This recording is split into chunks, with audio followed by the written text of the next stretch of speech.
নরেন্দ্র মোদীকে বাংলাদেশ সফরের আমন্ত্রণ জানালেন প্রধানমন্ত্রী। দ্বিপাক্ষিক বন্ধন আরো দৃঢ় করতে একসাথে কাজ করার প্রত্যয়। আওয়ামী লীগের হীরক জয়ন্তীর আয়োজনে নিবন্ধিত সব দলকে আমন্ত্রণ। 23 জুন ঢাকা হবে উৎসবের নগরী, জানালেন ওবায়দুল কাদের। সাবেক সেনাপ্রধানের দুই ভাইয়ের এনআইডি নিয়ে অভিযোগ তদন্তে ইসির কমিটি। জালিয়াত চক্রকেও আনা হবে আইনের আওতায়। ভারী বৃষ্টিতে সিলেটের চামেলিবাগে টিলা ধস, ঘুমন্ত অবস্থায় মাটি চাপা পড়ে স্বামী, স্ত্রী ও শিশু সন্তানের মৃত্যু।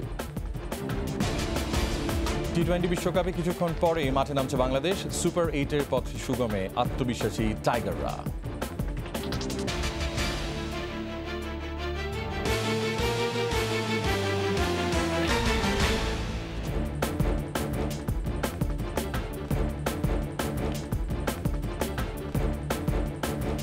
শুনছিলেন ফার্স্ট সিকিউরিটি ইসলামী ব্যাংক পিএলসি সংবাদ শিরোনাম। আমন্ত্রণ জানাচ্ছি সন্ধ্যা 7টার 21 সংবাদে। আপনাদের সাথে আছি আমি রিয়াজ হাফিজ। দর্শক, 21 টেলিভিশনের সংবাদ একসাথে সরাসরি দেখতে পাবেন আমাদের ফেসবুক পেজ www.facebook.com/2124 অনলাইনে। সংবাদ আরও থাকছে।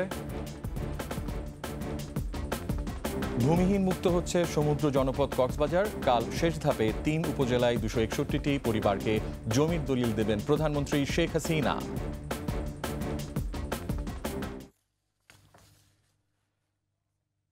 টানা তৃতীয় মেয়াদে নির্বাচিত প্রধানমন্ত্রী নরেন্দ্র মোদীকে বাংলাদেশ সফরের আমন্ত্রণ জানিয়েছেন প্রধানমন্ত্রী শেখ হাসিনা।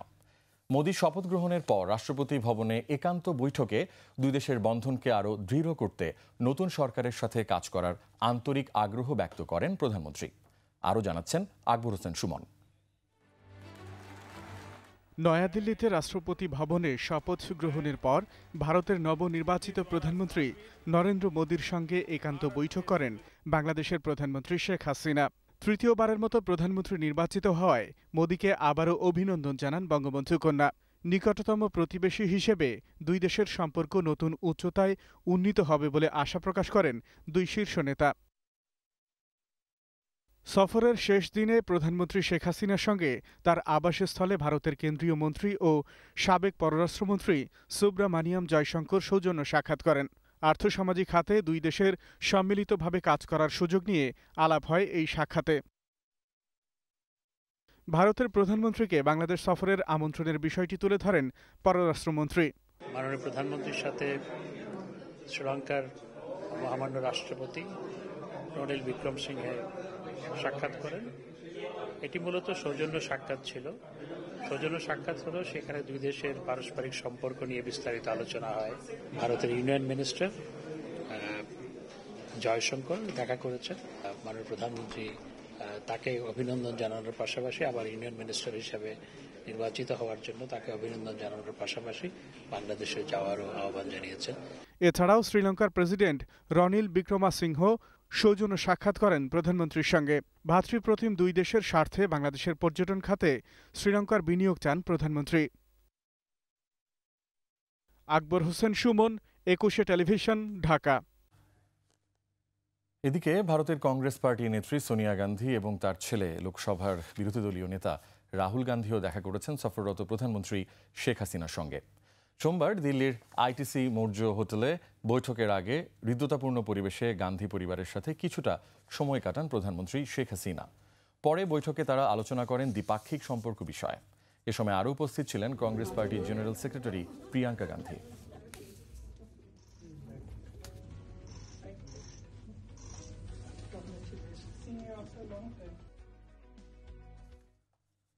সারা দেশে প্রায় 6 লাখ ভূমিহীন ও গৃহহীন পরিবারের মধ্যে কক্সবাজারে আশ্রয়নের ঘর পাচ্ছে 4,926টি পরিবার। এর মধ্যে শেষ ধাপে কাল 261টি গৃহহীন পরিবারের হাতে ঘরের জমির দলিল তুলে দেবেন প্রধানমন্ত্রী শেখ হাসিনা। আর এর মধ্য দিয়ে সমুদ্র শহর কক্সবাজার হতে চলেছে গৃহ ও ভূমিহীন মুক্ত জেলা। এদিকে ঘরের সাথে দক্ষতা অনুযায়ী আয়ের সুযোগ আর মৌলিক চাহিদা পূরণের পথ পেয়ে সুবিধাবঞ্চিত মানুষগুলো পেয়েছে নতুন করে বাঁচার সুযোগ। কক্সবাজার থেকে তপু শাহিনের ক্যামেরায় আরও জানাচ্ছেন ফারজানা শোভা। আয়েশা সিদ্দিকা ১৩ বছরের এই মেধাবী মিষ্টি মেয়েটির একটি স্বপ্ন ছিল মাথার উপরে এক টুকরো ছাউনি, আর ওসমান গনির স্বপ্ন ছিল বাগান করার। বঙ্গবন্ধু কন্যার দেয়া জমি ও বাড়িতে ফল ফুলের বাগান সাজিয়েছে তারা। অবশেষে স্বপ্ন ধরা দিয়েছে তাদের কাছে। মাটির করে তাকে ধরেন একটা ঘূর্ণিঝড় হচ্ছে, একটু ভয় লাগে মনে, তো ভেঙে যাবে ওরকম।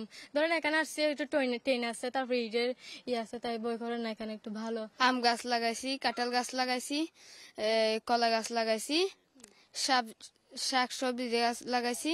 বিধবা স্মৃতিধরের সংগ্রাম 4 ছেলে মেয়েকে নিয়ে কক্সবাজারের নানা স্থানে ভ্রাম্যমাণ জীবনের ইতি টেনেছেন বঙ্গবন্ধু কন্যা। সন্তানেরা বিদ্যুতের আলোতে পড়াশোনা করছে আর সরকারি প্রশিক্ষণ নিয়ে এখন আয়ও করছে। প্রধানমন্ত্রী শেখ হাসিনা আমাদের বাসা দিছে, খুব সুখে। মাননীয় প্রধানমন্ত্রী যে ঘরটা দিছে এখানে সবাই মিলেমিশে থাকি। বুনিয়ারা বেগম আশ্রয়নের ঘরের পাশের জমিতে সবজি চাষ করে আয় করছেন, তেমনি ঘরের চালে কবুতরের বাসা, ছাগল পালন আর সরকারি সেলাই মেশিনে দিন বদলের স্বপ্ন বুনছেন। মাননীয় প্রধানমন্ত্রীর উপহারের ভিত্তিতে ঘরটা যে পাইছি, আর আলহামদুলিল্লাহ আশেপাশে গাছগোছালা রোপণ করছি, ক্ষেত কামার করছি, অনেক কিছু উন্নতি করতেছি। আর ভূমিহীন ইব্রাহিমের গল্পটা ছিল অন্য। সন্তানদের নিয়ে শহরে পাড়ি জমিয়েছিলেন, ভাসমান হয়ে ঝালমুড়ি বিক্রি করতেন। ঘর পেয়ে সন্তানদের নিয়ে আবারও ফিরে এসেছেন পূর্বপুরুষের ভূমিতে। ছেলে মেয়েদেরকে ব্যবসা নিয়ে এগোরে থাকে আমি অনেক সুখী। মাননীয় প্রধানমন্ত্রীর কাছে আমার অনেক অনেক ধন্যবাদ। কক্সবাজারের 9টি উপজেলার প্রতিটি ইউনিয়নে এমন শত শত গল্প। গেল বছর এই জেলার মোট 4,665টি বাড়ি ভূমিহীনদের কাছে হস্তান্তর করেছিলেন প্রধানমন্ত্রী শেখ হাসিনা। 6টি জেলা হয়েছিল গৃহ ও ভূমিহীন মুক্ত। মুজিব বর্ষে মাননীয় প্রধানমন্ত্রী ঘোষণা দিয়েছেন যে এই দেশের একজন মানুষও ভূমিহীন গৃহহীন থাকবে না। মাননীয় প্রধানমন্ত্রীর এই অনুশাসনকে আমরা হৃদয়ে ধারণ করে আমরা জেলা প্রশাসন, উপজেলা প্রশাসন, আমাদের রাজনৈতিক নেতৃবৃন্দ সকলের সহযোগিতায় আমরা এই আশ্রয়ণ প্রকল্পগুলো বাস্তবায়ন করে যাচ্ছি। মঙ্গলবার 261টি ঘর প্রদানের মাধ্যমে সদর, ঈদগাঁও ও মহেশখালী উপজেলা গৃহহীন মুক্তর সম্মান পাবে। তাদের হাতে দলিল তুলে দেবেন প্রধানমন্ত্রী বঙ্গবন্ধু কন্যা। আমাদের কক্সবাজার জেলায় 4,991টি পরিবারকে আমরা আগামী কালকে মাননীয় প্রধানমন্ত্রী গৃহ হস্তান্তরের মাধ্যমে এটি ভূমিহীন এবং গৃহহীন মুক্ত ঘোষণা করবেন। 2% জমি সহ পাকা ঘর কেবল মাথার উপর ছাদই নয়, সামাজিক সম্মান পেয়ে প্রধানমন্ত্রীকে হৃদয় হতে কৃতজ্ঞতা জানালেন সুবিধাভোগী মানুষেরা। প্রধানমন্ত্রী শেখ হাসিনার অন্তর্ভুক্তিমূলক উন্নয়ন মডেলে একের পর এক বদলে যাচ্ছে সারা দেশের উপজেলাগুলো। জমিসহ একটি বাড়ি শুধু নয়, মাথার উপরে এক টুকরো ছাদই শুধু নয়, একটি মানুষ, একটি পরিবারের ক্রমশ স্বাবলম্বী হয়ে ওঠার গল্প বিনির্মাণ করছে এই আশ্রয়ণ প্রকল্পগুলো। সমাজের পিছিয়ে পড়া সুবিধাবঞ্চিত মানুষগুলোকে উন্নয়নের মূল স্রোতধারায় যুক্ত করার এই মডেলই শেখ হাসিনার সরকারের উন্নয়নের মূল তত্ত্ব। ফারজানা শোভা, 21 টেলিভিশন, উখিয়া, কক্সবাজার। আওয়ামী লীগের 75তম প্রতিষ্ঠাবার্ষিকী উপলক্ষে 23 জুন ঢাকা উৎসবের নগরীতে পরিণত হবে বলে জানিয়েছেন দলটির সাধারণ সম্পাদক ওবায়দুল কাদের। বলেন, প্রতিপক্ষ বিবেচনায় না নিয়ে হীরক জয়ন্তীর অনুষ্ঠানে নিবন্ধিত সব রাজনৈতিক দলকে আমন্ত্রণ জানানো হবে। বাকিটা জানাচ্ছেন আকবর হোসেন সুমন। ধানমন্ডিতে আওয়ামী লীগ সভাপতির রাজনৈতিক কার্যালয়ে দলের 75তম প্রতিষ্ঠা বার্ষিকী সফল করতে দলটির ঢাকা মহানগর উত্তর দক্ষিণ ও 2 সিটি মেয়রের সঙ্গে এই মত বিনিময় সভা। সভা শেষে সাংবাদিকদের সঙ্গে কথা বলেন সাধারণ সম্পাদক ওবায়দুল কাদের। জানান, উপমহাদেশের প্রাচীন দলের হীরক জয়ন্তী হবে উৎসব মুখর। বিভিন্ন রাজনৈতিক দলকেও আমি গতকালও বলেছি আমরা আমন্ত্রণ জানাবো, এটা আমাদের ঐতিহ্য। এখানে কে আমাদের প্রতিপক্ষ পক্ষ সেটা আমরা দেখব না। রাজনৈতিক দল হিসেবে নিবন্ধিত যে দলগুলো আছে সব দলকে আমরা আমন্ত্রণ। প্রতিষ্ঠা বার্ষিকীতে নিবন্ধিত রাজনৈতিক দলগুলোকে আমন্ত্রণ জানানো হবে বলে উল্লেখ করেন ওবায়দুল কাদের। ডিজিটাল বাংলাদেশ বিনির্মাণের পর স্মার্ট বাংলাদেশ গড়তে আমরা প্রস্তুত হচ্ছি। ঠিক এ সময় আমাদের 75 বছর পার্টির প্রতিষ্ঠা বার্ষিকী হচ্ছে। 23 জুন ধানমন্ডিতে বঙ্গবন্ধু ভবনের সামনে 75তম জন্মজয়ন্তীর আয়োজন উদ্বোধন করবেন আওয়ামী লীগ সভাপতি শেখ হাসিনা। জন্মজয়ন্তীর শুভ উদ্বোধন করবেন প্রধানমন্ত্রী দেশরত্ন আমাদের সভাপতি আকবর হোসেন সুমন, একুশে টেলিভিশন, ঢাকা। অতিবৃষ্টিতে সিলেটে টিলা ধসে স্বামী, স্ত্রী ও তাদের শিশু সন্তানের মর্মান্তিক মৃত্যু হয়েছে। ঘুমন্ত অবস্থায় মাটি চাপা পড়ার 7 ঘন্টা পর 3 জনের মরদেহ উদ্ধার করেন সেনা সদস্যরা। আহত অবস্থায় উদ্ধার 8 জন ওসমানী মেডিকেল কলেজ হাসপাতালে চিকিৎসাধীন। সিটি কর্পোরেশনের মেয়র আনোয়ারুজ্জামান চৌধুরী জানিয়েছেন, টিলার পাদদেশে ঝুঁকিপূর্ণ বসবাসকারীদের সরিয়ে নেওয়া হবে। সিলেট বিভাগীয় প্রতিনিধি ওয়েস খুসরুর রিপোর্ট, জানাচ্ছেন খুরশিদ আলম মুকুল। কয়েকদিনের অতিবৃষ্টিতে সিলেটে নরম হয়ে পড়েছে টিলা ও পাহাড়ের মাটি। নগরীর মেজর টিলা ইসলামপুরের চামিলেবাগে টিলার পাদদেশে আরও অনেক পরিবারের সাথে স্ত্রী সন্তানকে নিয়ে বাস করছিলেন আব্দুল করিম। সোমবার ভোরে হঠাৎ টিলা ধসে পড়ে পুরো বসতিটির উপরে। প্রাথমিকভাবে 8 জন উদ্ধার হলেও মাটি চাপা পড়েন করিম সহ পরিবারের 3 জন। ঘুমন্ত অবস্থায় তাদের উপর পাহাড় ধসে পড়ে বলে জানিয়েছেন স্বজন ও এলাকাবাসী। 7:30টার সময় করছে, আমরা ঘুমো আসলাম, সবার সে খুনি আমরা দৌড়িয়ে বাড়াইছি। আমার 2টা বাচ্চা আগুন করে লইয়া আমি বাড়াইছি। আমার দামান, আমার ফুড়ি, আমার নাতি, 3 জনে কোনো খোঁজ বার্তা পাইছে। 8টা পড়েছে, মানে 3 জন ওনার পরিবার, আগে আব্দুল করিম, ওনার স্ত্রী এবং ওনার একটা ছেলের সন্তান, আর আমরা 3 জনকে জীবিত উদ্ধার করতে পেরেছি।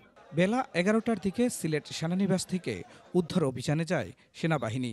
তাদের সঙ্গে ছিল ফায়ার সার্ভিসের কয়েকটি ইউনিটও। প্রায় 2.5 ঘন্টা চেষ্টার পর মাটি চাপা পড়া আব্দুল করিম, তার স্ত্রী রোজি বেগম ও 2 বছরের শিশু তানিস উদ্দিনের মরদেহ উদ্ধার করা হয়। আমরা আনুমানিক 1:25 থেকে 1:30 এই সময়ের মধ্যে 3 জন যে ব্যক্তি নিখোঁজ ছিলেন তাদেরকে উদ্ধার করতে সক্ষম হই। দুপুরে ঘটনাস্থল পরিদর্শন করেন সিলেট সিটি কর্পোরেশনের মেয়র আনোয়ারুজ্জামান চৌধুরী। পরিবেশ ও মানুষকে রক্ষায় উদ্যোগ নেওয়ার কথা জানান তিনি। এই যে ঘর বানানো, এটা কেয়ারফুলি বানাতে হবে। তো আমরা এটা জিরো টলারেন্সে যাব। আমরা পরিবেশ রক্ষার্থে মানুষের জানমাল রক্ষার্থে। একই পরিবারের 3 জনের মর্মান্তিক মৃত্যুতে শোকের মাতম চলছে স্বজন ও প্রতিবেশীদের মাঝে। খুরশিদ আলম মুকুল, একুশে টেলিভিশন। নিচ্ছি সংবাদ বিরতি, যখন ফিরছি তখন থাকছে। ভারতের নতুন সরকারকে বাংলাদেশের জনগণের প্রত্যাশা মতো ভূমিকা রাখার আহ্বান ফখরুলের। অভিন্ন নদীর পানি বণ্টন নিয়ে কটাক্ষ। ত্রুটিপূর্ণ সংরক্ষণে চামড়া শিল্পে বছরে 1,500 কোটি টাকার ক্ষতি, বাতিল হয় অনেক বিদেশি ক্রয়াদেশ। আবার আমন্ত্রণ সন্ধ্যা 7টার একুশে সংবাদে। এনআইডি নিয়ে যারা জালিয়াতি করছে তাদের আইনের আওতায় আনা হবে বলে জানিয়েছেন প্রধান নির্বাচন কমিশনার কাজী হাবিবুল আওয়াল। আরও জানান, সাবেক সেনাপ্রধান আজিজ আহমেদের 2 ভাইয়ের জাতীয় পরিচয়পত্র জালিয়াতির অভিযোগ তদন্তে এরই মধ্যে কমিটি গঠন করেছে নির্বাচন কমিশন। এদিকে রাজনৈতিক সংকটের কারণে দেশে এখনও অংশগ্রহণমূলক নির্বাচন হচ্ছে না বলেও মন্তব্য করেন সিইসি। আরও জানাচ্ছেন শিউলি শবনম। নির্বাচন ভবনে কমিশন বিটের সংগঠন reporters forum for election and ডেমোক্রেসির উদ্যোগে RFED টকে কথা বলেন প্রধান নির্বাচন কমিশনার কাজী হাবিবুল আওয়াল। বিভিন্ন আইন ও বিধিবিধান রয়েছে। মাঠ প্রশাসনের সাথে নির্বাচন কমিশনের সুসম্পর্ক ও সরকারের সদিচ্ছার কারণে অতীতের তুলনায় এবার নিরপেক্ষ ও সহিংসতামুক্ত নির্বাচন হয়েছে এবং এটা বড় ধরনের একটি অর্জন বলে মনে করেন সিইসি। সহিংসতার মাত্রা অনেকটা নেমে এসেছে বা কম হয়েছে। তবে বাংলাদেশের গণতন্ত্র এখনও পরিপক্ক সুসংহত হয়নি উল্লেখ করে সিইসি বলেন, যে কোনো মূল্যে জিততে হবে, প্রার্থীদের এই সংস্কৃতি থেকে বের হতে হবে, পরাজয় মেনে নেওয়ার শিক্ষা গ্রহণ করে সেবার মনোভাব নিয়ে জনগণের কাছে যেতে হবে। ভারতকে আমি বলছি ম্যাচিওর ডেমোক্রেসি, প্রায় 80 বছর ধরে সাস্টেইন ডেমোক্রেসি, সেখানে গণতন্ত্র কাজ করেছে, কোনো রকম সামরিক শাসন এমন কোনো কিছু হয়নি। সিইসি বলেন, রাজনৈতিক অচল অবস্থা নিরসন না হওয়ায় সব দলের অংশগ্রহণে অন্তর্ভুক্তিমূলক ভোট হচ্ছে না। দলগুলোর মধ্যে সংলাপ সৌহার্দ্যের অভাব এখনও বিদ্যমান। তবে এইসব বিরোধের সুরাহা করা কমিশনের কাজ নয়। যদি দেশের একটা অন্যতম প্রধান দল বলে আমরা নির্বাচনে অংশগ্রহণ করব না, এবং যদি করে না থাকে, তাহলে যে প্রত্যাশিত যে ইনক্লুসিভনেস, যেটা অন্তর্ভুক্তিমূলক, আমি অংশগ্রহণ বলবো না, অংশগ্রহণ, জনগণের অংশগ্রহণ আছে, ভোটারদের অংশগ্রহণ আছে, অনেকের অংশগ্রহণ থাকে বিভিন্নভাবে, কিন্তু প্রতিদ্বন্দ্বিতায় যে অংশগ্রহণ সেটাকে আমরা পলিটিক্যাল বলি। পলিটিক্যাল অংশগ্রহণটা সেদিক থেকে নিঃসন্দেহে ঘাটতি ছিল, প্রযুক্তির ফাঁক ফোকরে যারা এনআইডি নিয়ে জালিয়াতি করছে তাদের আইনের আওতায় আনা হবে বলে জানান তিনি। নির্বাচন গণতন্ত্রকে কতটা সংহত করবে সেটা ভালো বুঝবেন আমাদের জাতীয় সংসদ, তারাই ভালো বুঝবেন। এছাড়া গণতন্ত্রকে এগিয়ে নিতে ইভিএম গুরুত্বপূর্ণ ভূমিকা পালন করবে মন্তব্য করে সিইসি বলেন, কমিশনের সুপারিশ থাকবে ইভিএমকে যাতে আরও আধুনিক ও সহজ উপায়ে ব্যবহার করা যায়। প্রথম অনেক অনাস্থা, অনেক মামলা হয়েছে, কিন্তু শেষ পর্যন্ত ভারতের যে ইভিএম, এখন নির্বাচন নিয়ে কোনো রকম বিতর্ক ভারতে হয় না। শিউলি শবনম, একুশে টেলিভিশন, ঢাকা। দেশের আদালতগুলোর অবকাঠামোগত উন্নয়ন ও আধুনিকায়নের জন্য প্রধানমন্ত্রীর প্রতি আহ্বান জানিয়েছেন প্রধান বিচারপতি ওবায়দুল হাসান। বিকেলে সুপ্রিম কোর্টের আপিল বিভাগের এজলাস কক্ষ সংস্কার ও আধুনিকায়ন উপলক্ষে বিশেষ অধিবেশনে প্রধান বিচারপতি বলেন, বঙ্গবন্ধু হত্যা ও যুদ্ধাপরাধীদের বিচার করে আপিল বিভাগ অনন্য উচ্চতায় পৌঁছেছে। অধিবেশনে যোগ দেন আপিল বিভাগের 5 জন সাবেক প্রধান বিচারপতি। এছাড়াও হাইকোর্টের বেশ কয়েকজন সাবেক বিচারপতি, আইনজীবী, গণমাধ্যম কর্মীরা এজলাস কক্ষে উপস্থিত ছিলেন। আপিল বিভাগের ইতিহাসে প্রথম এজলাস কক্ষে এমন বিশেষ অধিবেশন হল, যা পুরো দেশে প্রথমবারের মতো জনসমক্ষে দেখতে পেল।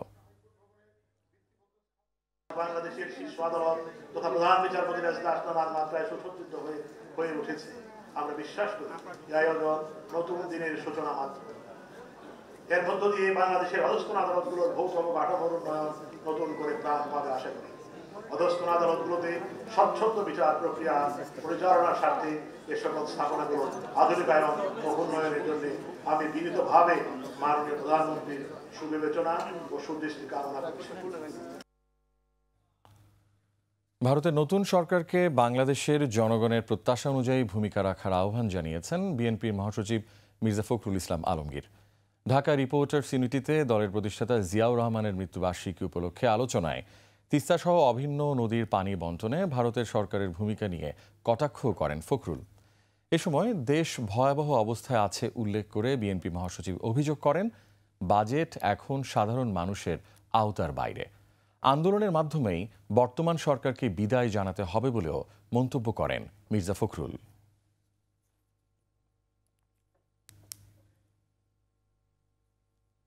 ভারত আমাদের প্রতিবেশী দেশ, নিঃসন্দেহে আমাদের অত্যন্ত প্রভাবশালী প্রতিবেশী দেশ। আমরা ভারতের নতুন সরকারের কাছে একটাই আশা করব যে তার দেশে যেভাবে জনগণ তাদের প্রতিনিধি নির্বাচন করতে পারে, এখনো তাদের নির্বাচন কমিশন যেভাবে স্বাধীনভাবে কাজ করতে পারে, ভারতের সরকার জনগণের যে প্রত্যাশা বাংলাদেশের মানুষের, সেই প্রত্যাশাকে তারা মর্যাদা দেবেন এবং সেইভাবেই তারা বাংলাদেশের সঙ্গে সম্পর্ক গড়ে তুলবেন। প্রস্তাবিত বাজেট বিষয়ে 5 দফা দাবি তুলে ধরেছেন ওয়ার্কার্স পার্টির সভাপতি রাশেদ খান মেনন এমপি। জাতীয় প্রেসক্লাবে 2024-25 অর্থ বছরের প্রস্তাবিত বাজেট সম্পর্কে সংবাদ সম্মেলনে রাশেদ খান মেনন আরও বলেন, কালো টাকা সাদা করা নিয়ে সরকারের পক্ষ থেকে যেসব যুক্তি দেওয়া হচ্ছে সেটি গ্রহণযোগ্য নয়। অর্থমন্ত্রীর রাজনৈতিক সদিচ্ছা ও বাজেট প্রস্তাবনার মধ্যে মিল নেই বলেও মন্তব্য করেন ওয়ার্কার্স পার্টির সভাপতি।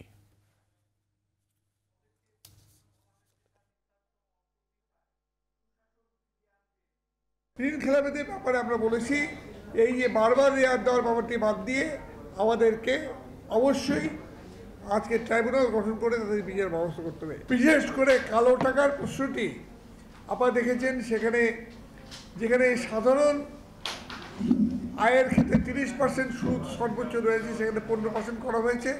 এই বিষয়টির ক্ষেত্রে আপনার দৃষ্টি আকর্ষণ করছি। ধন্যবাদ সবাইকে। গঙ্গা পানি চুক্তি নিয়ে এখনই ভারতের সাথে আলোচনা শুরু করার পরামর্শ দিয়েছেন অর্থনীতিবিদ ডক্টর কাজী খলিকুজ্জামান আহমদ। রাজধানীতে ইকোনমিক রিপোর্টার্স ফোরাম ইআরএফ আয়োজিত বাজেট পরবর্তী আলোচনায় কাজী খলিকুজ্জামান আহমদ বলেন, 2026 সালে শেষ হতে চলেছে ভারতের সাথে স্বাক্ষরিত গঙ্গা পানি চুক্তির মেয়াদ। এর জন্য এখন থেকে এটি নিয়ে আলোচনা করতে হবে। বাজেট প্রসঙ্গে এই অর্থনীতিবিদ বলেন, পার্শ্ববর্তী সব দেশ মূল্যস্ফীতি নিয়ন্ত্রণে সফল হলেও বাংলাদেশ এখনও পারছে না। সুদের হার বাজারের উপর ছাড়তে অনেক দেরি হওয়ার পাশাপাশি অর্থনীতির সব ক্ষেত্রে দুষ্টচক্রের উপস্থিতিকে এজন্য দায়ী করেন ডক্টর কাজী খলিকুজ্জামান। তারপরে যে আলোচনাগুলো শুনলাম, গঙ্গা চুক্তি আছে 26 সালে শেষ হবে। আমি বেশ কিছুদিন থেকে বলার চেষ্টা করছি যে এটা ইতিমধ্যেই আলোচনা শুরু করা উচিত, কিন্তু সেটা আমি কোনো লক্ষণ দেখছি না। তিস্তা নিয়ে কথা হয়েছে, কিন্তু গঙ্গার আগামী নিয়ে হয়েছে কিনার খবরে নেই, তা নিশ্চয়ই হয়নি আর কি। ওটা তো শেষ হয়ে যাবে আর 2 বছর পরে, তারপরে কি হবে এখানে। যথাযথভাবে পশুর চামড়া না ছাড়ানো ও ত্রুটিপূর্ণ সংরক্ষণের কারণে বছরে 1,500 কোটি টাকা ক্ষতি হচ্ছে বলে জানিয়েছে বাংলাদেশ ট্যানার্স অ্যাসোসিয়েশন বিটিএ। সংগঠনটির নেতারা বলছেন, পশু জবাইয়ের পর মাংস নিয়ে ব্যস্ত থাকায় দীর্ঘ সময় চামড়া ফেলে রাখা হয়, এতে গুণগত মান কমে যায়। অনেক ক্ষেত্রে বিদেশি ক্রেতারা অর্ডারও বাতিল করেন এ কারণে। আরও জানাচ্ছেন তৌহিদুর রহমান। কাঁচা চামড়ার বড় যোগান আসে কোরবানির ঈদকে কেন্দ্র করে। বাংলাদেশ ট্যানার্স অ্যাসোসিয়েশন বলছে, এবছর দেশে 90 থেকে 95 লাখ পশু কোরবানি হতে পারে। কিভাবে অবাঞ্ছিত কাঁটাছেঁড়া এড়িয়ে কোরবানির পশু থেকে চামড়া সংগ্রহ করা যায় তা নিয়ে সচেতনতা বাড়াতে বাণিজ্য মন্ত্রণালয় ও ট্যানার্স অ্যাসোসিয়েশনের যৌথ কর্মশালা। বক্তারা বলেন, পশু জবাই, চামড়া ছাড়ানো এবং সংরক্ষণে আরও যত্নশীল হতে হবে। ছুরিটা হবে ধারালো কিন্তু একটু ভুতা মাথা, যেন সহজেই চামড়ার গায়ে না লাগে। লেট কিউরিং অথবা ইনঅ্যাডিকুয়েট কিউরিং, এই দুইটা কারণে লবণ যদি কম দেয় বা নিম্নমানের লবণ ব্যবহার করে, তাহলে চামড়া ঠিকভাবে সংরক্ষণ বা কিউরিং হবে না এবং এতে চামড়া পচে যাবে। কেবল ত্রুটিপূর্ণ চামড়ার জন্য গোটা খাতটি ক্ষতিগ্রস্ত হচ্ছে বলে জানান সংশ্লিষ্টরা। বলেন, ত্রুটি থাকায় কিছু ক্ষেত্রে বিদেশি ক্রেতারা চামড়া ফেরত পাঠান। ক্ষতিগ্রস্ত যখন হয় তো সব সেক্টরের লোকে ক্ষতিগ্রস্ত হয়। এই লেস কাটটা একদম ইন্টারন্যাশনাল শুরু করা লোকাল পর্যন্ত সবারই মাথা ব্যথা হয়ে গেছে।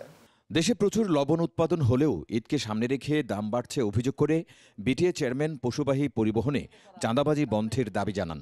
রিজার্ভ বাড়াতে মানসম্মত চামড়ার প্রতি গুরুত্ব দেন তিনি। আমাদের অজ্ঞতার কারণে আমরা কিন্তু মাংস নিয়ে সবাই ব্যস্ত থাকি, কিন্তু চামড়াটাকে আমরা একটা কোনায় ফেলে রাখি। এই যে ফেলে রাখার কারণে 5-6 ঘন্টা, 7 ঘন্টা, 8 ঘন্টা আমরা চলে যাই, অতিবাহিত হয়। এর ফলে দেখা যায় যে প্রায় 1,500 কোটি টাকার ক্ষতির আমরা সম্মুখীন হই। জাতীয় সম্পদ হিসেবে চামড়ার মান রক্ষায় সবাইকে সচেতন হওয়ার তাগিদ দেন বাণিজ্য মন্ত্রণালয়ের কর্মকর্তারাও। যেটা যে একটা সময় থাকে যে এই সময়ের মধ্যে এই জিনিসটাকে প্রক্রিয়াজাত করতে হবে। তৌহিদুর রহমান, 21 টেলিভিশন, ঢাকা। সাবেক আইজিপি বেনজির আহমেদের বিরুদ্ধে অভিযোগের তদন্ত হচ্ছে এবং পুলিশ বাহিনী দায়িত্ব পেশাদারিত্বের সাথে পালন করে যাচ্ছে বলে মন্তব্য করেছেন পুলিশের মহাপরিদর্শক চৌধুরী আবদুল্লাহ আল মামুন। সকালে সিলেটে পুলিশ অফিসার্স মেসের উদ্বোধন শেষে আইজিপি আরও বলেন, পুলিশের মনোবল অক্ষুণ্ণ আছে। একসময় তথাকথিত সোর্স নির্ভর পুলিশিং হতো উল্লেখ করে পুলিশ প্রধান বলেন, পুলিশিং যে একটি বিজ্ঞান সেটি এখন প্রতিষ্ঠিত। যে কোনো ঘটনায় পুলিশের বিভিন্ন ইউনিট রহস্য উন্মোচনে প্রতিযোগিতায় নামে।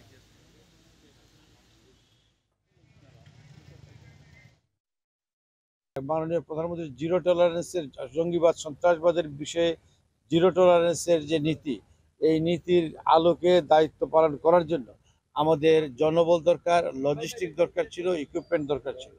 সেটাকে আমাদের প্রয়োজন অনুযায়ী এই জিনিসগুলোকে সাজ সরঞ্জাম যা দরকার ছিল আমাদেরকে দেওয়া হয়েছে। এই কারণে দেখা যায় যে আমরা মানুষের প্রত্যাশার কাছাকাছি অনেকটা আমরা পৌঁছে গেছি। নিজ বাসায় বসে voice over internet protocol VoIP ব্যবসা পরিচালনার অভিযোগে একজনকে আটক করেছে র্যাব। দুপুরে রাজধানীর পল্টনের একটি বাসায় অভিযান চালিয়ে সাইফুল ইসলামকে আটক করা হয়। সে সময় তার বাসা থেকে 4 রাউন্ড গুলি, 30,000-এর বেশি সিম কার্ড ও ভিওআইপি ব্যবসার কাজে জড়িত প্রয়োজনীয় ডিভাইস জব্দ করা হয়। জব্দ করা সব সিম রাষ্ট্রায়ত্ত প্রতিষ্ঠান টেলিটকের। অতিরিক্ত অর্থের বিনিময়ে এসব সিম সংগ্রহ করেছেন বলে জানান আটক সাইফুল। আর এ কাজে সহযোগিতা করেন তার বন্ধু জার্মান প্রবাসী ওয়ালি হোসেন।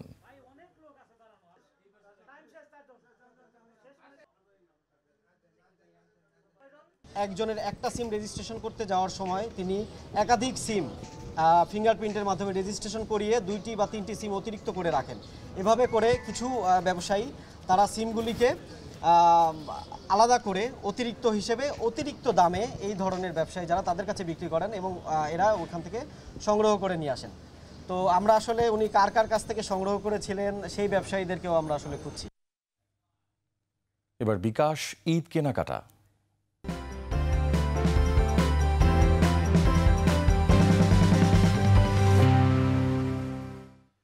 নগদ অর্থ বহনের ঝামেলা থেকে বেরিয়ে এসে এখন টেস্টি ট্রিটে খাবারের দাম পরিশোধ করা যাবে বিকাশে। সাথে পাওয়া যাবে 10% ছাড়। আরও জানাচ্ছেন মিনালা দিবা। নানা ধরনের স্ন্যাক্স আর বাহারি খাবারের সমারোহ নিয়ে এসেছে জনপ্রিয় ব্র্যান্ড টেস্টি ট্রিট। প্রতিষ্ঠানটির কারওয়ান বাজার আউটলেটে উৎসব ও জন্মদিনের কেক সহ মিলছে কুকিজ, বিস্কুট, ডেজার্ট সহ ঝাল ও মিষ্টি জাতীয় নানা খাবার। আরও আছে ক্যাপাচিনো, লাতে, আমেরিকানো সহ নানা ধরনের কফি। আছে কালোজাম, ক্রিম জাম, পাতা চমচম, পোড়াবাড়ি চমচম, ব্ল্যাক টোস্ট। মুখরোচক খাবারে আছে বার্গার, পিৎজা, বিভিন্ন রকম রোল, ডোনাটস সহ বিভিন্ন ক্রোকারিজ আইটেম।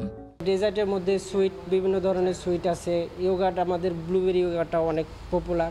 দেন আমরা নতুন ইন্ট্রোডিউস করেছি বেভারেজের একটা কিছু অংশ, যেখানে আপনি রিফ্রেশিং বলেন, নারিশিং বলেন, এবং আর কি মকটেল জাতীয় ড্রিঙ্কস। সে সঙ্গে আমরা কফি বিন সাপ্লাই করছি এবং কফি সেন্ড করে থাকছি। শুধু আউটলেটই নয়, অনলাইনেও আছে খাবার অর্ডারের ব্যবস্থা। টেস্টি ট্রিটে খাবারের দাম বিকাশে পরিশোধ করলেই ক্রেতারা পাচ্ছেন সর্বনিম্ন 500 টাকা পেমেন্টে 10% ছাড়। টেস্টিতে খাচ্ছি, খাই আমি টাকা দেওয়া লাগছে না, বিকাশে পেমেন্ট করে দিচ্ছি। ক্যাশব্যাক পেলে ভালো লাগে, খরচটা বাঁচে, সাশ্রয় হয়। বিকাশের এমন উপহারে ক্রেতাদের পাশাপাশি খুশি বিক্রেতারাও। বিকাশে ক্যাম্পেইনটা হচ্ছে সর্বনিম্ন 500 টাকা পেমেন্টে 10% ডিসকাউন্ট পাচ্ছেন। কুপন অ্যাড করতে হবে D5, সর্বোচ্চ 200 টাকা পাবেন, একদিনে 100 টাকা পাবেন। মানুষ পেমেন্ট করছে বিকাশে, সারা ভালোই পাচ্ছে। অফারটি চলবে ঈদ পর্যন্ত।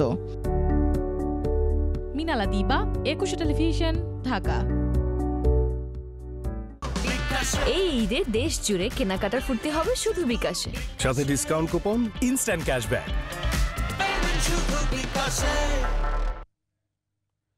এছাড়াও একটি সংবাদ বিরতি। যখন ফিরছি তখন অন্যান্য খবরের সঙ্গে আরও থাকবে। নিরাপদ জাহাজ চলাচল নিশ্চিতে চলতি মাসে চালু হচ্ছে 7টি লাইট হাউস, থাকছে কেন্দ্রীয় নিয়ন্ত্রণ কক্ষ। ওয়াশিংটনে রুদ্ধদ্বার বৈঠকে বসতে যাচ্ছেন বাইডেন, নেতানিয়াহু।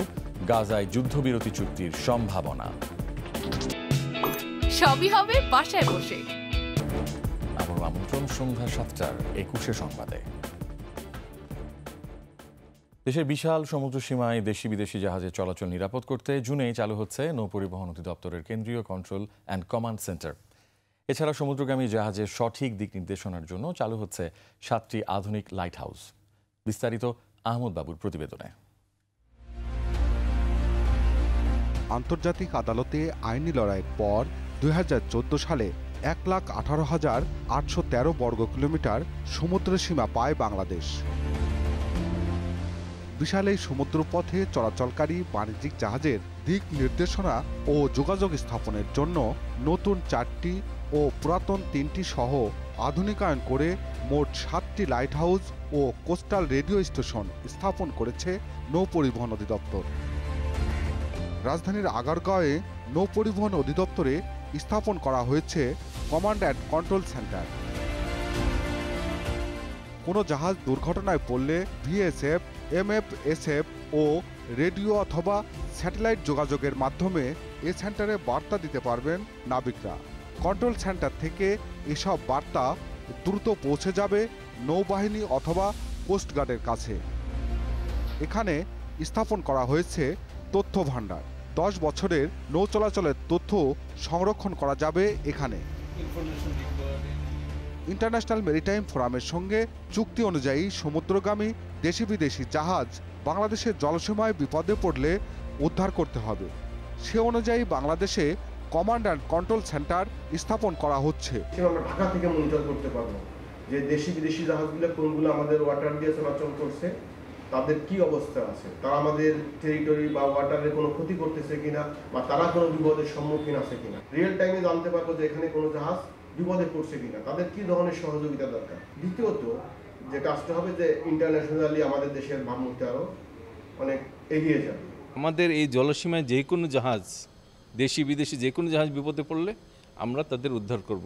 সেই যে আন্তর্জাতিক কমিটমেন্টটা, সেটা আমরা এর মাধ্যমে অর্জন করতে যাচ্ছি।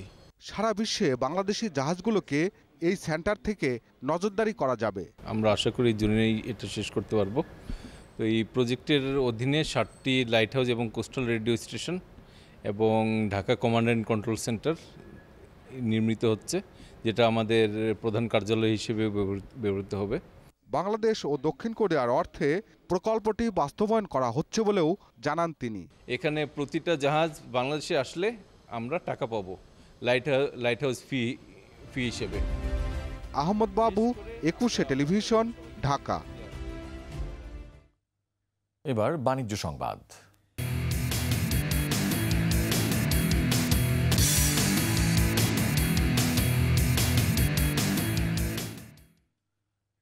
খাদ্য নিয়ে কোনো ধরনের বিজ্ঞাপন তৈরি করা যাবে না বলে সাফ জানিয়েছেন খাদ্য সচিব ইসমাইল হোসেন।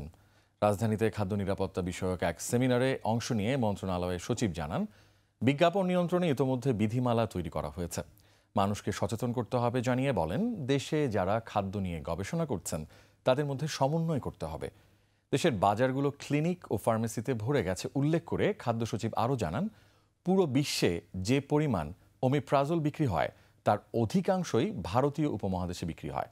চিকিৎসকরাও অপ্রয়োজনে এসব ট্যাবলেট খাওয়ার পরামর্শ দিচ্ছেন। শেষ করছি সন্ধ্যা 7টার 21 সংবাদ। তবে যাবার আগে ফার্স্ট সিকিউরিটি ইসলামী ব্যাংক পিএলসি সংবাদ শিরোনামগুলো আরও একবার। নরেন্দ্র মোদীকে বাংলাদেশ সফরের আমন্ত্রণ জানালেন প্রধানমন্ত্রী। দ্বিপাক্ষিক বন্ধন আরও দৃঢ় করতে একসাথে কাজ করার প্রত্যয়। আওয়ামী লীগের হীরক জয়ন্তীর আয়োজনে নিবন্ধিত সব দলকে আমন্ত্রণ। 23 জুন ঢাকা হবে উৎসবের নগরী, জানালেন ওবায়দুল কাদের। সাবেক সেনাপ্রধানের 2 ভাইয়ের এনআইডি নিয়ে অভিযোগ তদন্তে ইসির কমিটি। জালিয়াত চক্রকেও আনা হবে আইনের আওতায়। ভারী বৃষ্টিতে সিলেটের চামিলিবাগে টিলা ধস, ঘুমন্ত অবস্থায় মাটি চাপা পড়ে স্বামী, স্ত্রী ও শিশু সন্তানের মৃত্যু। টি-20 বিশ্বকাপে কিছুক্ষণ পরে মাঠে নামছে বাংলাদেশ। সুপার 8-এর পথ সুগমে আত্মবিশ্বাসী টাইগাররা।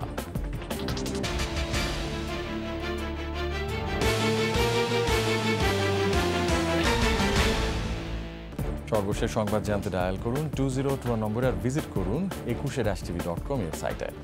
এছাড়া ফেসবুকে ভিজিট করতে পারেন www.facebook.com/21er24 অনলাইনে। এতক্ষণ সঙ্গে থাকার জন্য অসংখ্য ধন্যবাদ। পরবর্তী সংবাদ রাত 9টায় দেখার আমন্ত্রণ রইল। 21 সংবাদ দেখুন, 21 সঙ্গেই থাকুন।